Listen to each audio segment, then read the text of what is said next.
কাছাড় জেলার মাসিমপুর দ্বিতীয় খণ্ডের সুবেদার বস্তি এলাকায় গতকাল এক বিশালাকার বেলুনকে ঘিরে রহস্য দেখা দেয়। এই বেলুনটি 3 ব্যক্তির ছবি এবং বাংলায় লেখা সংকেত ঘিরে ঘনীভূত হয় রহস্য। বেলুনটিতে আঁকা রয়েছে 3 ব্যক্তির ছবি এবং অপার বাংলা সিলেট জেলার একটি স্কুলের নাম।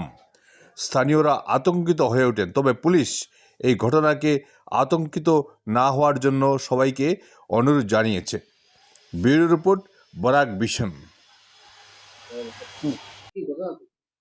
না ইয়াত একো ভয় খাবলগীয়া একো বিষয় নহয়। এটা বেলুন, এখন ডাঙৰ বেলুন, যিটো বেলুন হয় গেছ বেলুন, যিটো উৰুৱাই দিয়ে, সেইটো এটা আহি আমাৰ মাছিমপুৰ অঞ্চলত যিটো পোৱা গৈছিলে আৰু ইয়াৰ প্ৰাৰম্ভিক তদন্ত এটা কৰা হৈছিলে আৰু তদন্তৰ শেষত গম পোৱা গৈছে যে বাংলাদেশৰ চিলেট জিলাৰ এখন ঠাই আছে, তাৰ নাম হ'ল ফেচুগঞ্জ। তাৰ এখন স্কুল আছে, ঘিলাচৰা হাইস্কুল।